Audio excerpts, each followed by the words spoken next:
Good morning, and welcome, family and friends of Julia. I am the Reverend Vanessa Southern. I'm the Senior Minister of the First Unitarian Universalist Society of San Francisco. I'll be joined in the chancel this morning also by the Reverend John Burens, who was my predecessor here and mentor, blessed also, as you've just enjoyed, by the music of Reiko Odelaine in the organ loft, and blessed also by the presence of all of you. We are here this morning to honor the life of an incredible woman, Julia Miller Thoron, wife of Sam for 56 years, mother of Liz and Joe and Ben, mother-in-law of Patty and Liesl and Lisa, grandmother to Noah and Gray and Eli and Emma and Douglas and Miet and Nisha. Julia, who was sister to Morgan and Dudley, honorary sister, sister-in-law to Sarah and Kathleen. Julia, who was beloved friend, aunt, adored neighbor, church co-conspirator, community servant and leader, and so much else. This woman of great substance and enormous heart is why we are here today. We who were blessed by this life come here this hour with our grief and our gratitude to honor her and to bless her into the mystery beyond all knowing. May this service with its songs and its music that she loved, its stories and its photographs, its reminders, no doubt, of much of what was familiar to us, and no doubt with some surprises. May it fill this room, this sacred space, with her spirit and her love and her legacy.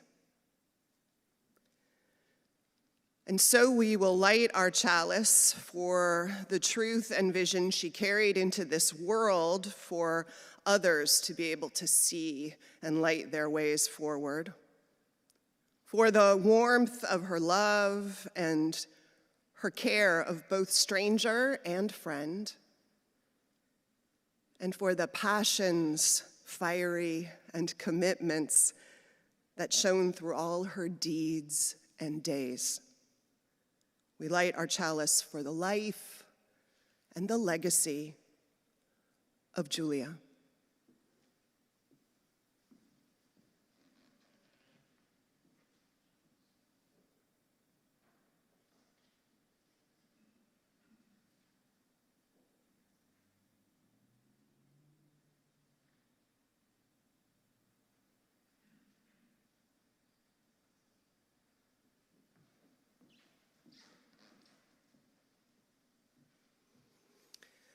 I'd invite us now to rise as we're able in body and spirit and to sing hymn number 281. It's in the gray hymnal in front of you. There are 5 verses, 2 at the bottom. You can see the words written. Let's sing all of them together.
Please be seated.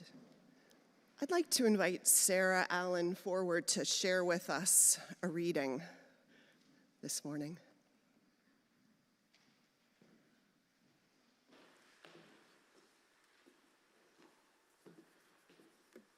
A poem by Emerson. To laugh often and love much, to win and hold the respect of intelligent persons and the affections of little children, to earn the approbation of honest critics, and to endure without flinching the betrayal of false friends, to appreciate the beauty always, whether in earth's creations or in man's handiwork, to have sought for and found the best in others, and to have given it oneself, to leave the world better than one found it, whether by a healthy child, a garden patch, a cheery letter, or a redeemed social condition, to have played with enthusiasm, laughed with exuberance, and sung with exaltation, to go down to dust and dreams, knowing that the world is a better and that even a single life breathes easier because we have lived well. This is to have succeeded.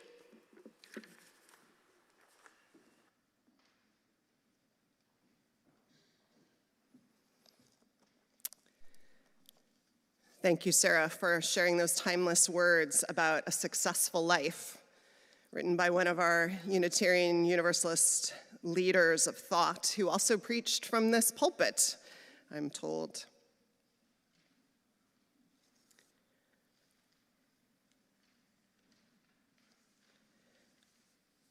Julia was born in 1940 in Ross, California, and grew up in Marin County. She was smart and a lifelong learner. She attended Radcliffe College and married her lifelong partner in 1962 at Grace Cathedral, both of them moving back here to San Francisco. She and Sam did much that was shared and gorgeous in the world. Their 3 children are part of that. Their work with PFLAG that others will talk about, their love of family, of the outdoors, the life of the mind. She served also generations of people beyond her own loved ones, generations of children and adults whose care and protections and support and affirmation was needed, champions of it needed. And somehow, along the journey of her life, the Unitarian Church lured them away from Grace Cathedral in one of the great acts of church stealing. And they joined here, raised their family here also. Julia served in lots of different leadership capacities, ran annual giving campaigns, her curiosity and gorgeously alive mind, finding in this community of seekers other courageous witnesses to the life worth living, the life that is success. In 2015, as just a sign of what high esteem this congregation held her, the congregation gave Julia and Sam its highest award, its Reiner Award. Her photo, if you haven't already noticed, hangs in the wall with all of our other Unitarian Universalist Society of San Francisco saints. It's there on the way to the reception. I hope you take a look. That award is given to those whose life and work in the larger world and community demonstrates clear Unitarian Universalist values, shows a commitment to social justice, who build organizations that last, and challenge what Martin Luther King Jr.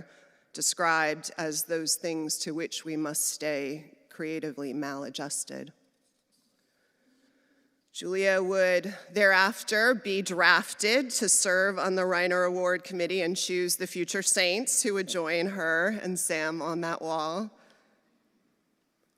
I knew Julia first as the warm and welcoming presence who met me when I arrived at this community in 2017.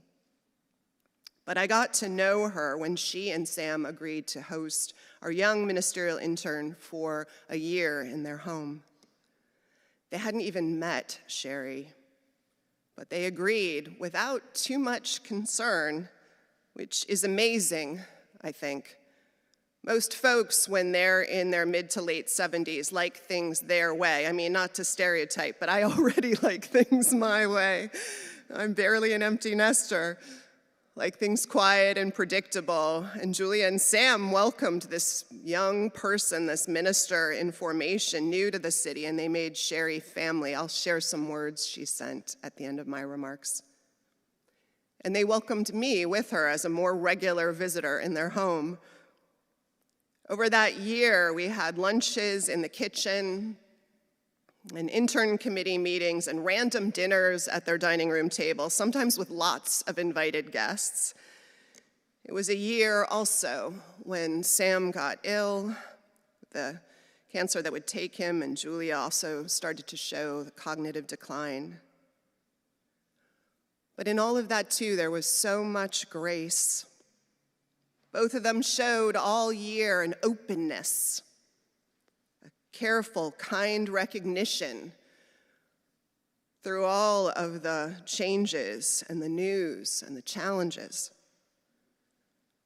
Both of them taught the intern, Sherry, and me without words by how they sailed through that year's choppy waters and upsets, how to stand in the middle of life's upsets and surprises and heartbreak. Over time, hearing more of their life stories and the story of their marriage, I had a sense that they were able to weather that year with such grace because, frankly, they had seen choppy waters before, together, made it through together, and found so much joy in and despite all of it. So they weathered this chapter of their life that year as they lived life in community, in kindness, and with incredible courage and heart. People leave all kinds of fingerprints. We will leave all kinds of fingerprints, as we already have on the world, and they will leave their fingerprints on us. Julia's fingerprints, for me, were indelible and gentle at the same time, which is an art form, really, as well as a gift. And it is sweet when you have the chance to be in the presence of such a human being. So we begin our time of sharing, holding up the stories and facets of her life to sit among for a while. Because it's in the stories so often that we live on. To open, let me also share the words that Sherry sent. Sherry, who, maybe in part because of Julia and Sam's influence, left this church as a very young ordained minister to become the senior minister of our church in Rochester, which is one of our biggest. Sherry wrote these words. Julia and Sam welcomed me into their home for my internship year in San Francisco without ever having met me, without me having met them. You can imagine I was a little nervous as well. In our months together, brief but intimate in the way you can be around the breakfast table, I found deeply loving and interesting people who were, above all, generous and curious. They both wanted to share what they had and knew and had experienced, but they also asked questions, wanted to learn, and cared about what I thought in the big way of spiritual and political movements, but also the small things. After Sam died, but before Julia moved across the bay, it was Dungeness crab season. I knew she liked crab. So I prepared some in the Cantonese style that I grew up with. And the next day, we had it cold with curry mayo the way she liked it. Even in the exchange of foods those days, there was generosity and curiosity. It's truly how I characterize all my time with Julia. These qualities shine in her children, and they are the things that I try to remember to put at the very center of my ministry. What is a ministerial internship for, if not for learning how to be both generous and curious? And I'm grateful to Julia for teaching me this. John?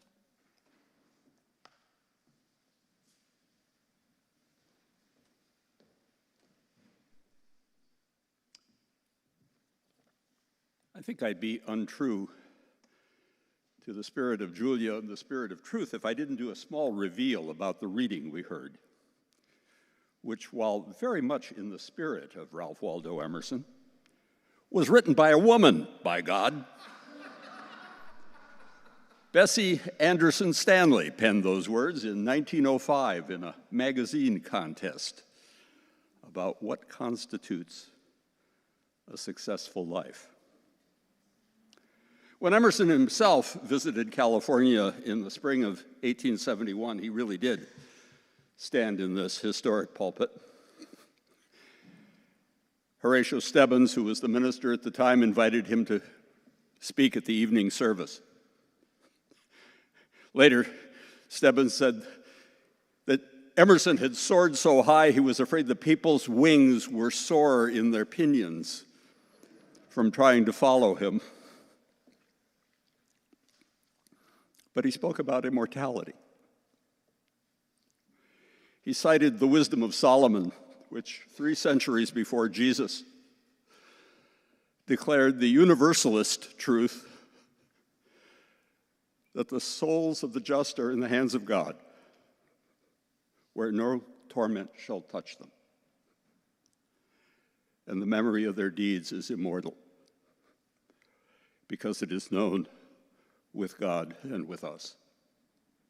Of immortality, however, Emerson said, the soul, when well employed in living, is incurious. It is living so well that it is sure that in the end all shall be well. Immortality comes to such as are fit for it. And she who would be a great soul in the future must be a great soul now. Our Julia was such a soul. I recall her telling me about the Sunday morning in the 1980s when she sat in these pews and decided that this would be her religious home. There was a woman in the pulpit, Reverend Joan Hull. She was holding forth about Martin Buber's concept of I-thou relations. How often we human beings mismeet. We get tied up in our own subjectivity. We pretend to be in possession of objective truth and then close our ears to another point of view. We're too self-involved to actually see another in all of their beautiful difference. Yet when we do, there is something of the eternal that emerges between us. The eternal thou, that sacred mystery that can be perhaps prayerfully addressed in hymn and meditation, but never fully understood or expressed. Julia told herself that morning, that's the kind of truth I want to be reminded of, and joined the church. Some 20 years later, I first met her. I'd met Sam during one of his repeat performances trying to save the national P flag. I was then national co-chair of Freedom to Marry and chair of its nominating committee. And I recruited Sam to join us.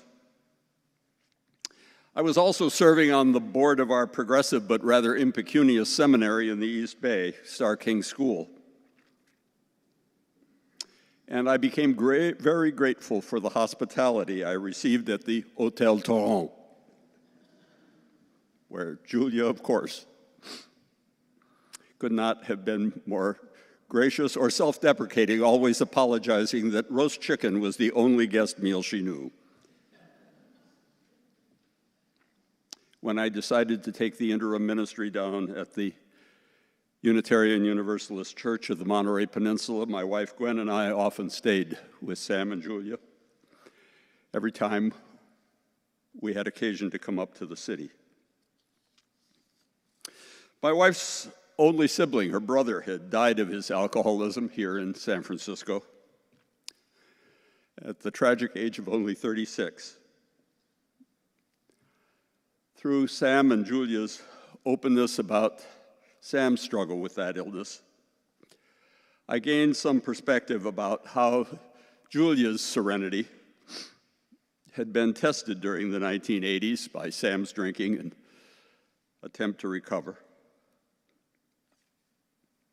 But I also knew how important her inner calm had become in his ongoing recovery and sobriety.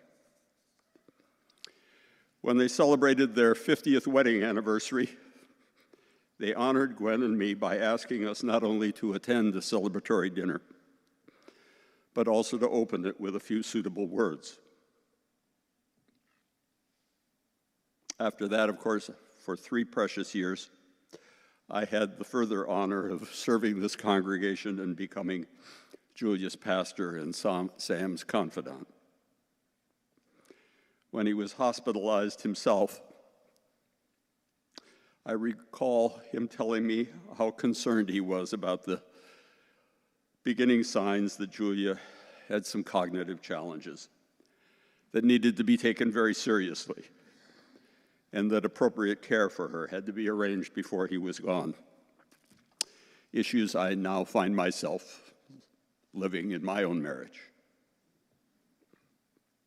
For some reason I can no longer recall, I had to be out east at the time of the anniversary dinner, so Gwen represented us both. And at my suggestion, she closed her simple welcome and invocation by reading a poem that we both treasure and which ever since we have associated with Sam and Julia Thoron. For years we had its words in calligraphy hanging in a prominent place in our apartment. And today I want to recite its words in Julia's honor, and of course Sam's as well. It's called The Third Body by Robert Bly. A man and a woman sit near each other, and they do not long at this moment to be older or younger or born in any other nation or time or place. They are content to be where they are, talking or not talking. Their breaths together feed someone whom we do not know. The man sees the way her fingers move. He sees her hands close around a book she hands to him.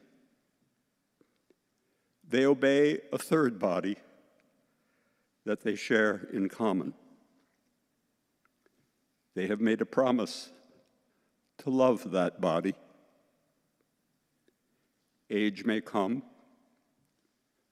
parting may come, death will come.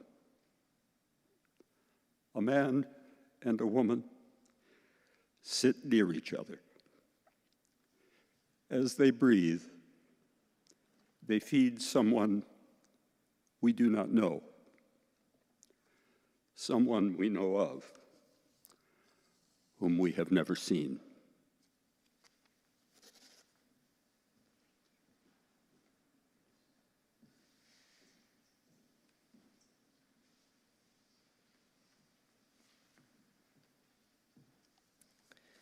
Thank you, John. Now I'd like to invite Joe forward and after him, Ben, who will also share Kenda's words.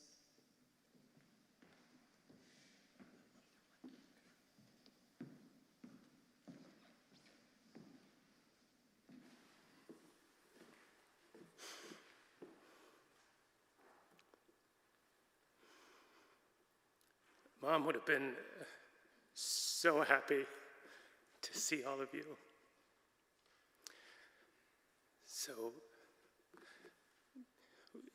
in this room today and on the live stream, we have childhood friends from Ross. We have lifelong friends from college, people who knew Mom when they were young mothers raising kids in San Francisco, people who knew her through her PFLAG activism and the marriage equality movement, and people who knew her and who took care of her at St. Paul's Towers. And we have family, we have brothers, sisters-in-law, cousins, nieces, nephews, grandnephews. 5 grandchildren here and 2 watching, 1 in Ireland and 1 in Portugal.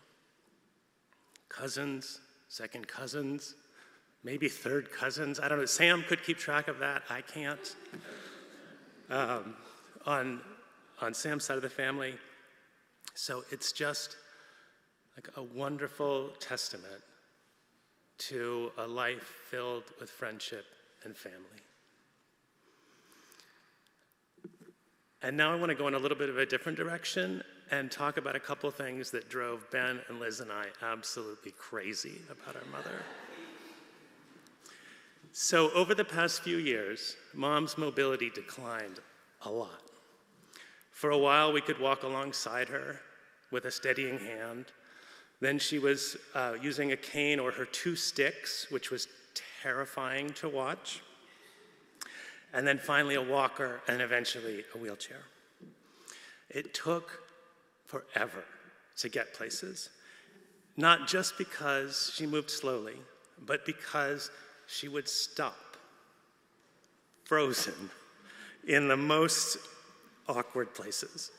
So walking down the hallway toward a doctor's appointment, frozen. In the middle of the street, as the crosswalk sign started blinking, and most tragically, right on the threshold of an automatic door. And what you don't know about automatic doors going into these glass doors, they're not like elevator doors. They don't just stop when they touch you. You have to push back on them. Or the ones that sweep towards you and are in danger of sweeping your elderly mother right off her feet. So the stopping, it was, partly she needed a break. Moving was hard. It was just like making those muscles work was a real challenge. But the thread between all of these is that she had seen somebody and wanted to watch what they were doing. And remember that she lived alone during this time. It was COVID, post-COVID. She really only saw the people who took care of her. And so being out in the world with other people was more exciting than getting to the doctor's office. So there was even one time when I picked her up outside St. Paul's Towers, and we had to get her in the car. So you bring her downstairs, across the sidewalk, into the car that's parked there. And to do that, she would sort of get her out, walk her away, one hand on the car door, one hand inside on the handle, and then with her feet caught between the curb and the back of her legs at the edge of the car, she had to turn and then drop into the seat. And there was one time she was right there, and then watched a couple walk toward Whole Foods. So, come on, Mom, come on. But at some level, I think that Mom was always more interested in other people than she was in herself. And that shouldn't come across wrong. She wasn't selfless. She didn't suffer from low self-esteem. And she didn't think anybody else was better or more interesting than she was. But boy, did she think people were interesting. It gave her so much pleasure to understand and connect with other people. And I think probably each of you here felt that when you were in interactions with Julia. It made her such a good person to be around. She was present, she was genuinely interested, and she didn't judge. She made you feel seen and understood, and she made you feel safe. So the other thing that drove us crazy, well, the other one that I'm going to talk about, was the dreaded, but have you thought about conversation. So when Mom was presented with an exciting new idea, her first reaction was usually to consider the risks, and that was often with the assumption that none of them would have occurred to you. So here's an example. In July of the summer after my freshman year of college, I got to a payphone and dialed their number and all the 14 digits of the card codes we had to put in then. And they came on the phone, and I launched into my exciting new plan to drop out of college, take a ferry to Alaska for a couple of weeks, and then work a minimum wage job in Washington State before making my way down for Christmas. And I don't remember exactly what it was that she thought I hadn't thought through. Maybe more than one thing. So it was a challenging conversation. But here's where we get into an interesting contradiction about my mother. She deeply wanted the people she cared about to be happy. But it often took her a little while to adjust to the difference between what she thought would make you happy and what your reality was. She always got there eventually, but it could take a little while. And my grandmother had the same wish to see everyone neatly settled into a pattern of happiness that matched her expectations. So Mom definitely came by it honestly, as my dad would say. But there's also a deeper level. And John touched on this, but a lot of things in my mother's life did not work out the way she planned them to. There was she was a fashionable young woman in her Lilly Pulitzer dress who could take her old college friends out for steaks at the Ritz-Carlton in Boston. And she became someone who went through a long period of cooking chicken wings and beef heart and shopping in the Land's End sale catalog. She lived for years with an alcoholic husband, which can be annoying both pre- and post-recovery, I understand.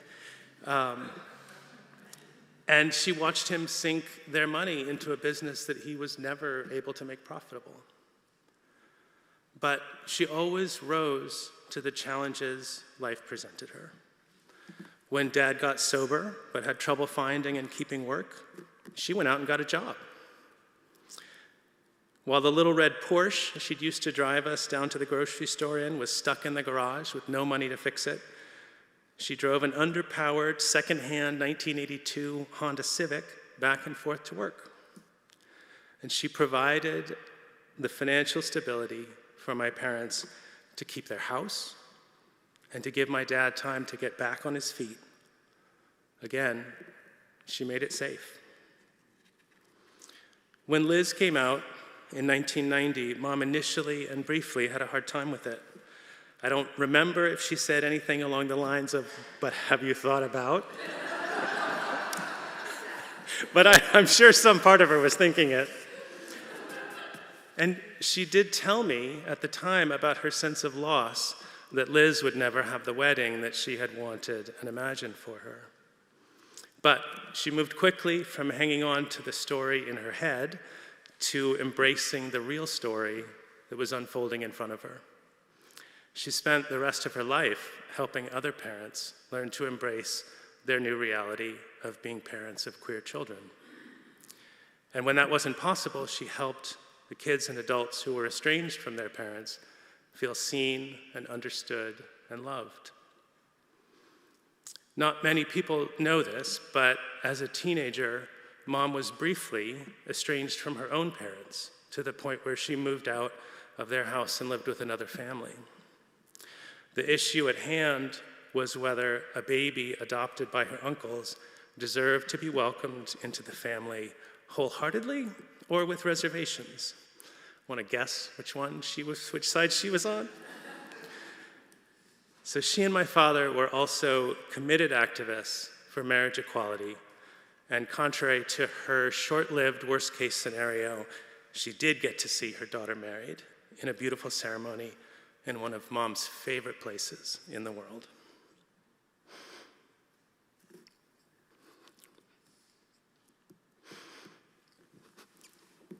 Which brings me to Liz.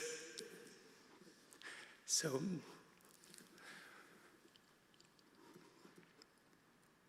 Ben and I have always lived far away, me farther than him, but Liz is always the one who's been around.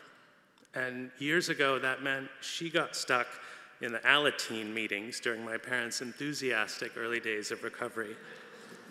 And if you know, you know.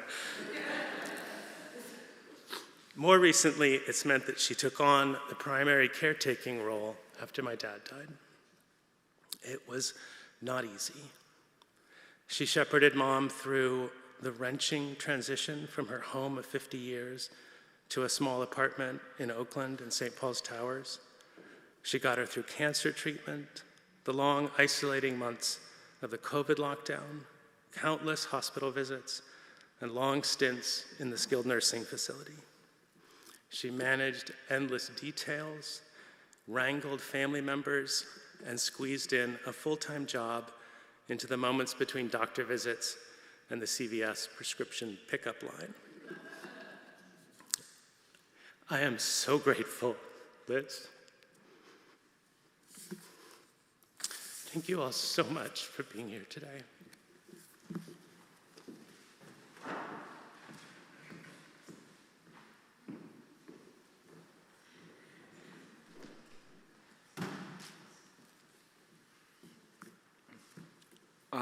I'm speaking first for our dear friend Ken DeHorst, who became, in the last 20 years, sort of a fourth child for my parents and a second daughter.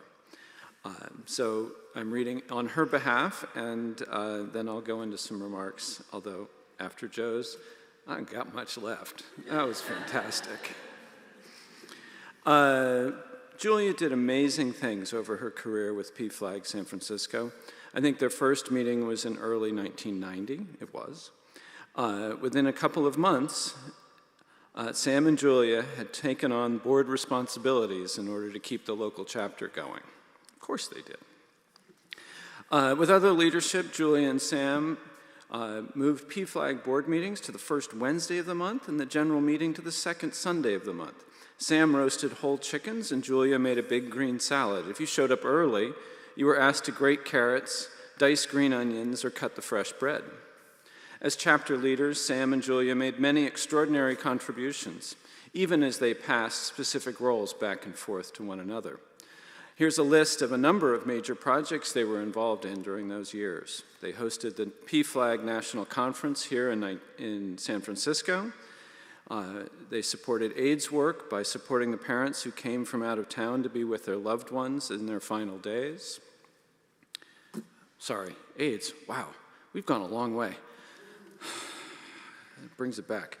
In the early 2000s, a teacher from the San Francisco Unified School District asked the board to table at the National PTA and California PTA, National School Boards and California School Boards and pediatric conferences, and they attended and tabled there. Every time PFLAG marched on Washington, Sam and Julia not only joined in, but they also did their own door-to-door knocking, and they went to Sacramento as well to knock on doors. They led activism around marriage equality in the 2000s, including being in the first ad on the No on 8 campaign. They staged a fake PFLAG meeting for a scene in Morgan Spurlock's 30 Days TV show that was filmed here in San Francisco, where a straight man was required to live with a gay man for a month. Not to mention tabling and marching at every Pride event and at the Castro Street Fair. When later I suggested that we table at the Folsom Street Fair, they said, well, yeah, we should do that too. Picturing my parents at a leather fair. That's a wild one.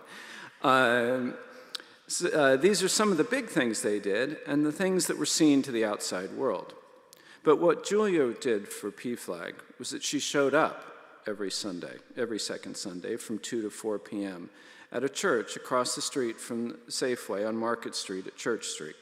When she showed up, she created a space for a pretty random group of people and showed through her presence, her words, and her life how cherished and loved each person was, no matter the twists and turns in each of their stories, and no matter where they were in their journey.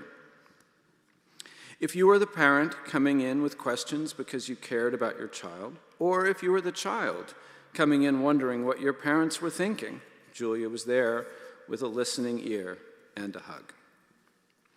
When I first walked into PFLAG, I remember meeting Julia for the first time. There was a woman with white hair, a pink turtleneck, and green fleece jacket. I always think of that as Julia's uniform, except for Pride Sunday, where she included a hat with the PFLAG San Francisco sash wrapped around it. Julia had me in tears the first, hang on. Yes, okay, so catching back to first walking into PFLAG, Julia had me in tears the very first round. My short story was a year and 3 months earlier. I told my parents that I was in love with a woman, and I wanted them to come to the wedding in September of 1998. I had given them 9 months to pull themselves together. I did not see a problem. Needless to say, they did not attend my wedding. In fact, they didn't even show up for either of my weddings. So after being in Illinois for a long weekend and being followed around with a Bible, I changed my plane ticket and came home to San Francisco and found PFLAG San Francisco. Certainly, Sam and Julia did all those amazing things together as individuals that reached into a larger community, local, state, national, and no doubt beyond. The biggest gift they gave to me and to countless others was the gift of their heart. Week in and week out, every first Wednesday and every second Sunday of every month, they showed up. They were there. It is where I was taught to give a hug. First, get permission or consent, then step in and hold on until you feel the other person release. And then you hold on 5 more seconds. Then you release. Most people want to be heard. 1 minute of deep listening. That sounds really hard. I am sorry, and then simple words that follow. Most people want to, Julia and Sam each excelled at holding space for people to tell their stories. And it was beautiful to see how someone else's story might align with your own. And if you listen to each other, you can support each other. It's hard to step out and be public. Oftentimes people won't like it. But if you're willing to partner with others to change the world, then no one needs to do this hard work alone. Julia and Sam showed me how much I was on my journey, and my parents were on their journey. And then they could be where they were, and I didn't have to take that on. I could love them where they are. Because I was able to hear that, I have a relationship with my parents today that I'm not entirely sure I would have had I not met Sam and Julia. They have held my hands over the years in so many ways. Among the proudest moments that I have shared with Julia and Sam was when they walked me in my wedding to charity in June of 2012.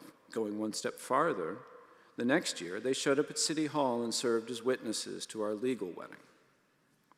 Sam and Julia did some pretty phenomenal things over the years with PFLAG, speaking out, being willing to talk with people in Congress, and tirelessly making phone calls and more.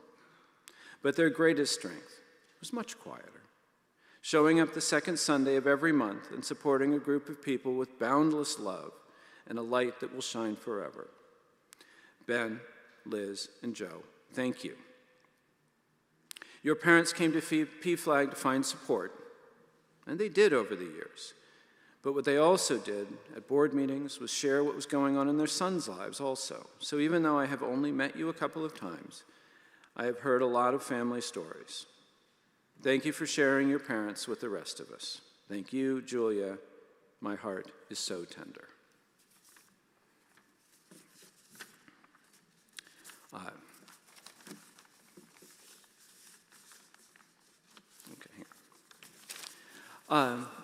First, I would like to acknowledge our hosts. Vanessa, thank you.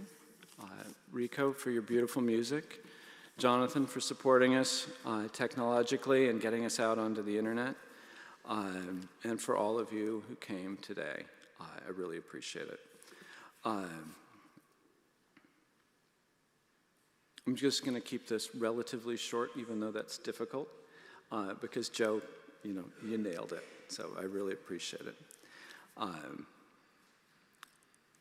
Mom had many facets, and I wrote some words down. She was a reader, a mother, a wife, a volunteer, a leader, an employee, and an activist. And she was made of many places. She grew up in Ross. She went to a pear ranch in Ukiah, and all these places left marks on her and were repeated. She went to Radcliffe, became a Cambridge person and a Bostonian. She came back to San Francisco.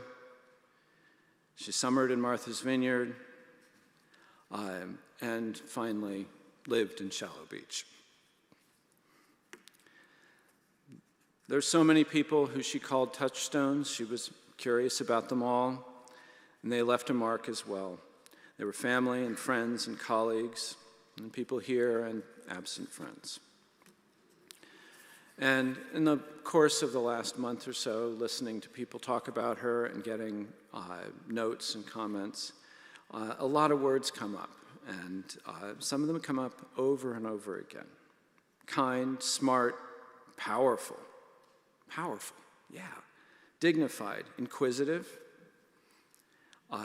exceptional, welcoming, sweet.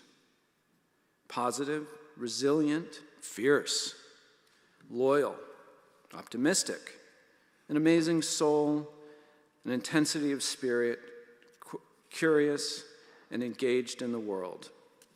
For kind of an introvert, she was really out there. She was connected to the world, and she stayed connected to the world in all kinds of interesting ways, quietly, but with curiosity. There were books always in our household. And the books ranged from things that we got at the library. Summer vacation started with a trip to the library. And literally there were stacks this big for each of us. And that wasn't because she said we had to read them. She got them so we could read them. And they were there whenever we turned to what are we going to do next. Of course, we didn't have tablets, so there wasn't a distraction. But those books existed. And they were read. We just read them. We did all the camps. We did all the things. We were blessed with an extraordinary childhood. But the books made a big difference in those, and we had them always, and we read them, we reread them. And they were about the living rooms and left at Shallow Beach on the countertops. And then there were the magazines and books that weren't really exactly for us, but they were absolutely for us. And they included Scientific American, they included National Geographic and natural history and archaeology, and they were always there. And then there were the political books. Atlantic came for a while. Ms. Magazine was given almost assuredly to every female relative she could find. Remember that Mom was full-on a second-wave feminist.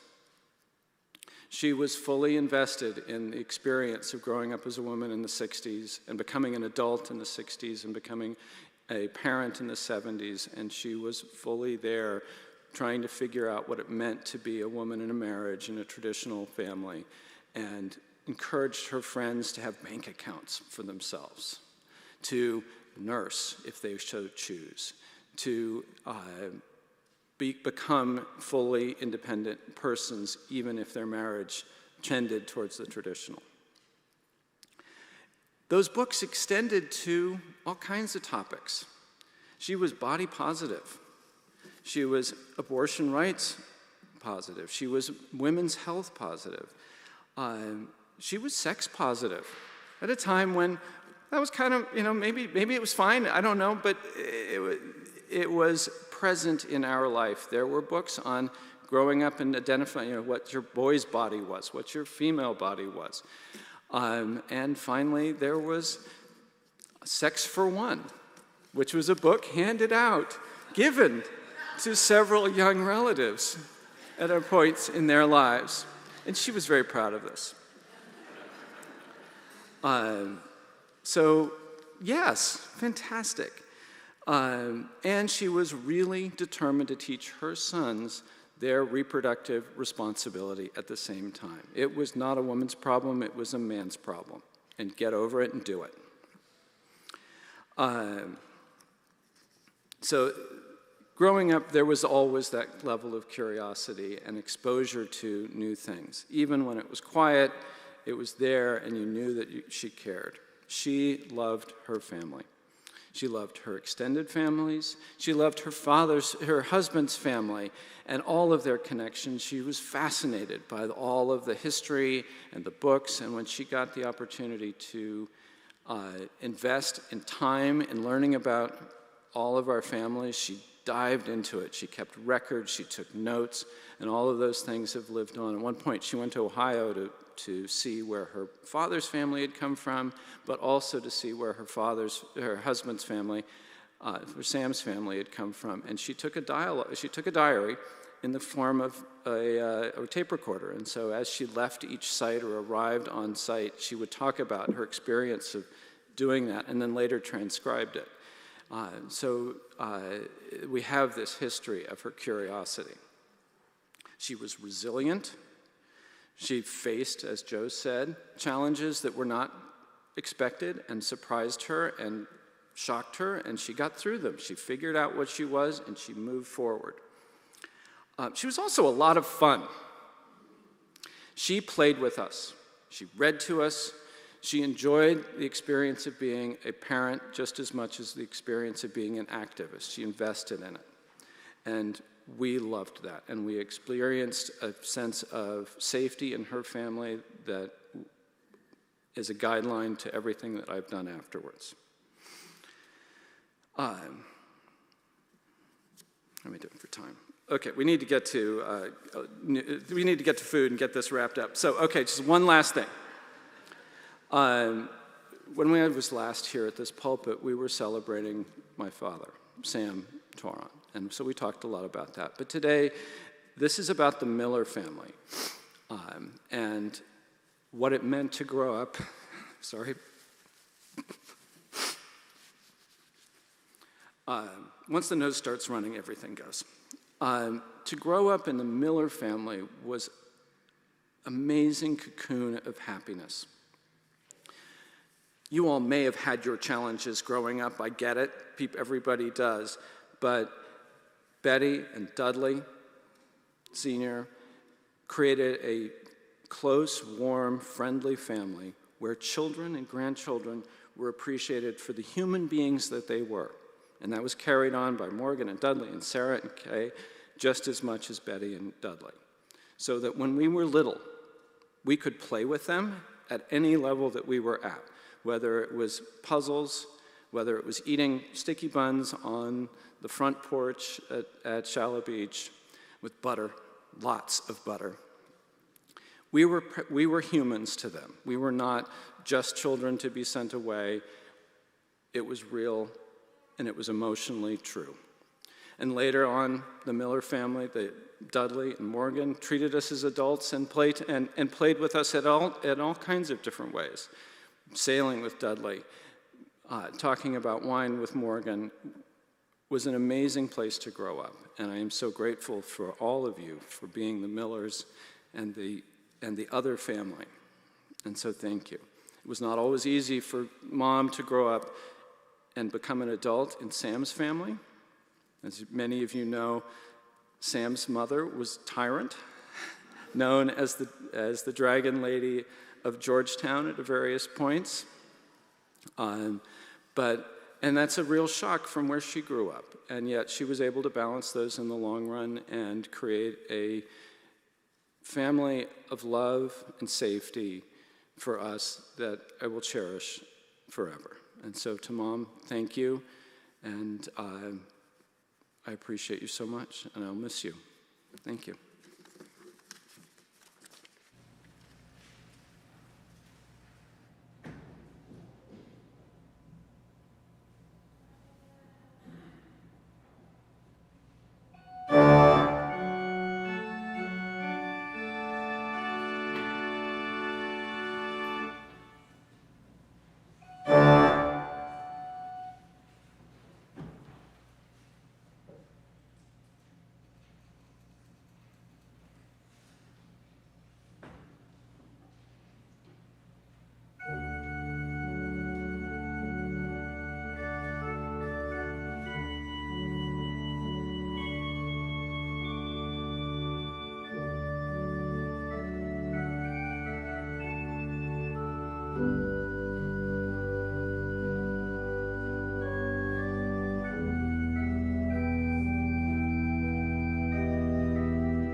When looking at all those gorgeous pictures, I wonder if some of them, Julia at the time thought, oh, what a horrible picture of me, right?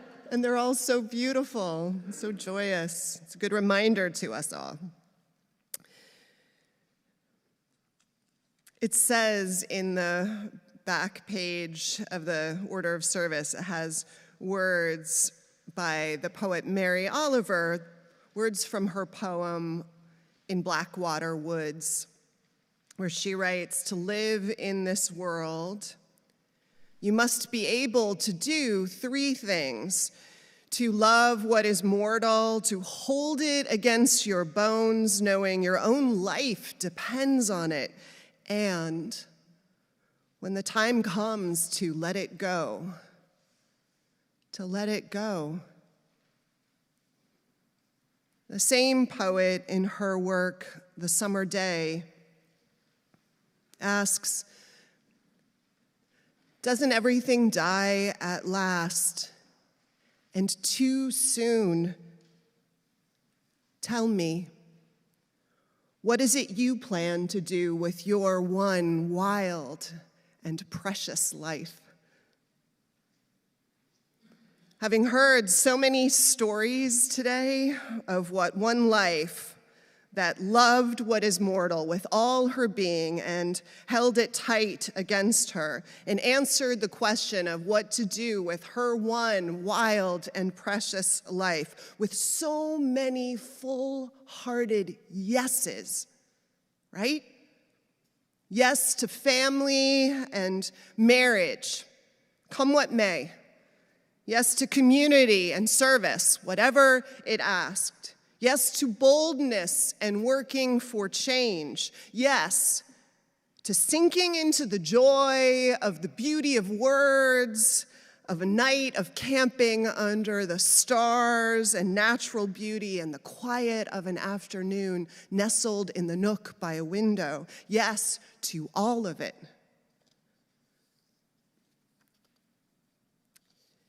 May we hear in Julia's life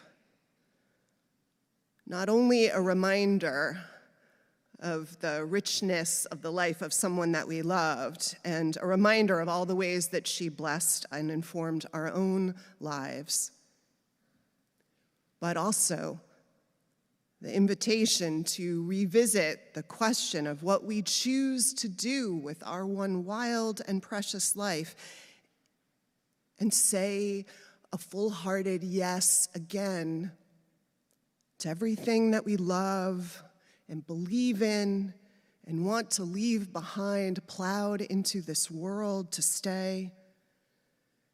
And so may our lives echo the yes we knew and loved in hers. And so the legacy of her life live on in one more beautiful, rich, and necessary way. So Julia, wherever you are, I hope you hear in this hour one more cry out to you, full-throated, in so many voices, that you are loved. We pray that whatever cradles sweet souls holds you now and forever in sacred care as you held each of us. And in this hard time of letting go, that third thing we are asked to do, we release you with love and carry you also with us forever in countless ways, grateful for all of our days, for the blessing that is and was and forever will be, Julia. So may it be, and amen.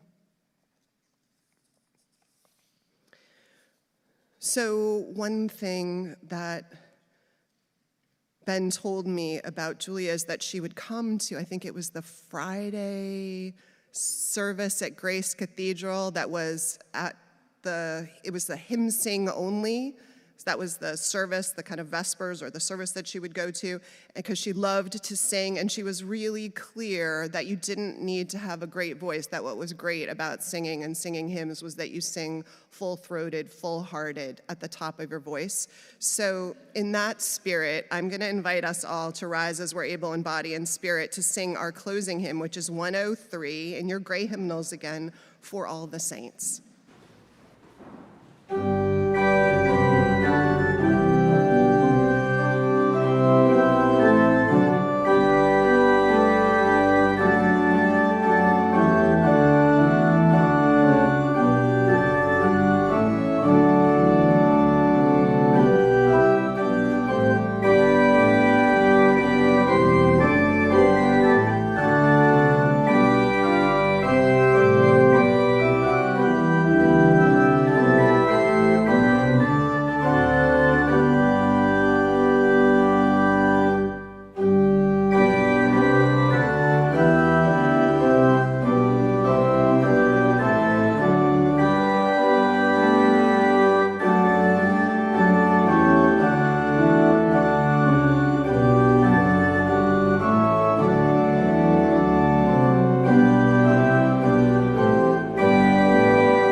Please remain standing. We extinguish our chalice, but we take the light of Julia's love, the truths she knew, the passionate commitments she lived with us as our memories and our call to live more deeply all of these requirements of a successful life.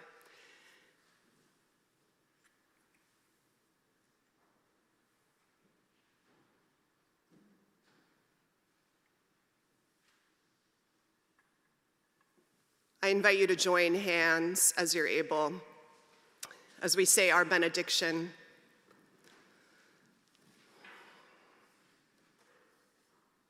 And now in our comings and our goings, may the light of love shine upon us, out from within us.